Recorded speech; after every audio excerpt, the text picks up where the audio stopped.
Being in the South, the SEC is the top dog when it comes to sports.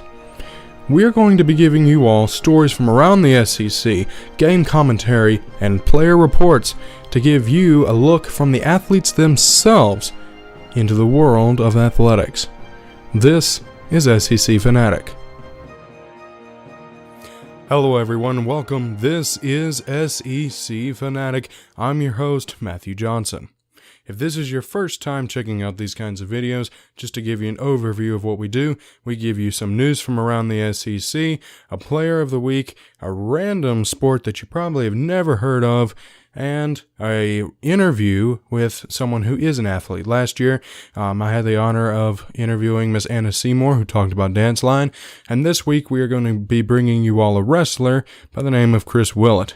So without further ado, let's get started. AL.com usually does this thing every year where they release these bold predictions for the football season, and this year they have just now released them, and so I would like to go ahead and take a look at them since I'm missing football season. Number one, they say no head coach will be fired, but one will come dangerously close. That should be interesting to see which one does.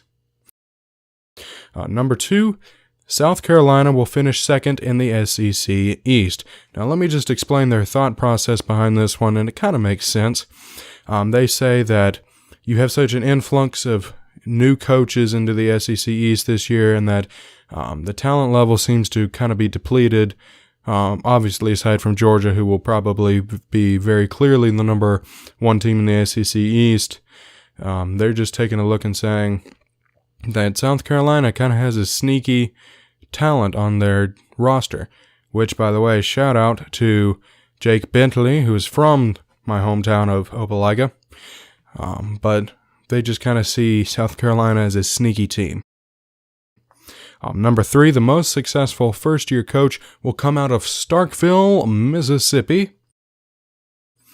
Number four, Auburn, whoop whoop, latest 1,000-yard rusher will not be who everyone expects it to be.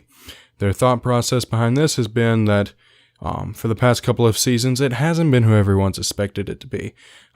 In 2016, Kerryon Johnson was supposed to be the starter. He comes in, he gets hurt, so Cameron Petway steps up and becomes the 1,000-yard rusher. You move on to the next season. This past season, Cameron Petway was expected to be this beast, but he tends to go down with injury and a little off-the-field misconduct. And then here comes Kerryon Johnson, and he becomes the 1,000-yard rusher. And so they're looking for a repeat again.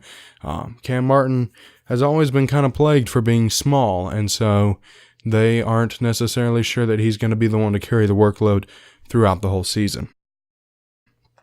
And then number five, they say two teams are going to go undefeated in the regular season, and naturally, they kind of pick the two that everyone would expect, and this is Auburn, no, not Auburn, sadly, Alabama and Georgia. Okay, so those are your bold predictions. Let's move on to the player of the week. This one's going to be a fun one to pronounce. I'm probably going to pronounce it wrong, but let's still try.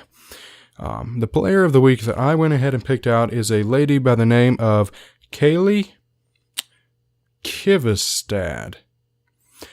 She plays Florida softball from Lake City, Florida.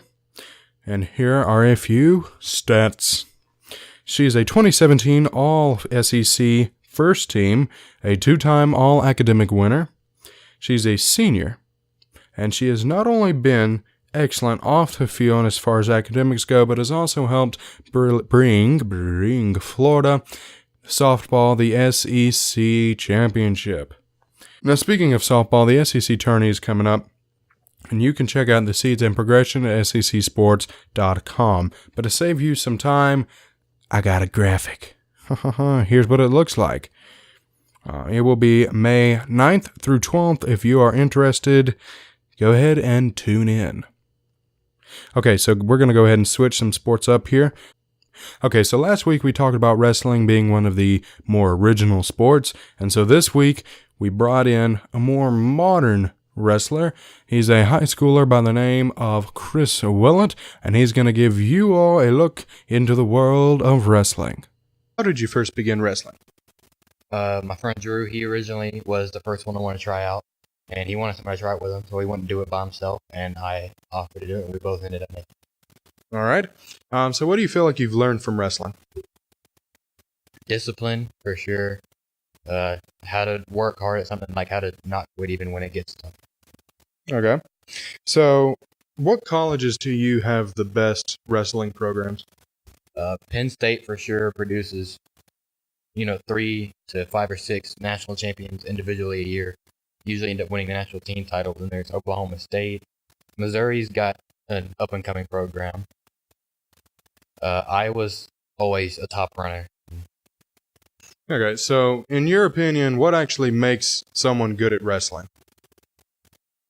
It's the time they put into it, because you can show up to practice just during the season and be okay, but to actually be good, you got to put in the time. It's not like football. You can take certain parts of the year off and then come back to it later. Wrestling, you have to keep at it all year because of the shape you have to be in to wrestle effectively.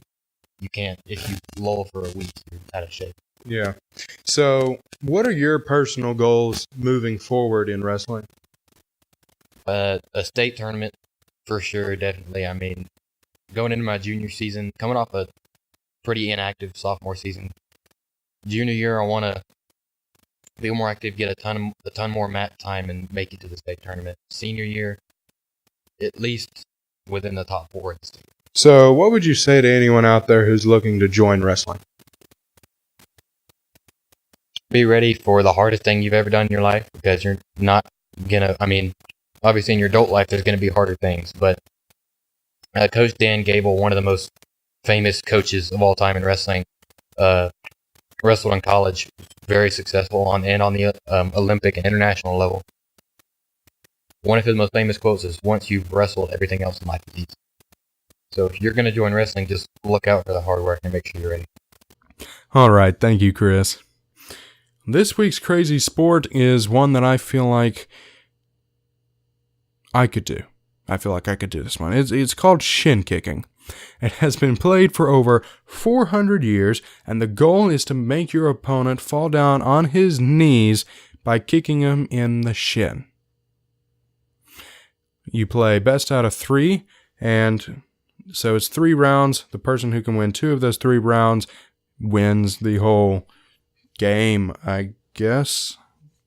See, to me, I just feel like this is a way for brothers to kind of duke it out, and maybe even sisters to kind of duke it out and see, who can kick each other's shins the hardest in a legal way where mom and dad isn't going to come in and say, stop. But what do I know? All right, that's going to be it for now. If you have any questions, comments, or moral dilemmas, please feel free to contact us at secsports@gmail.com. Again, my name is Matthew Johnson, and comment below if you would like to try shin kicking. I'm going to go try it right now on my brother. Just kidding, no I'm not. Thanks for watching. This has been SEC FANatic.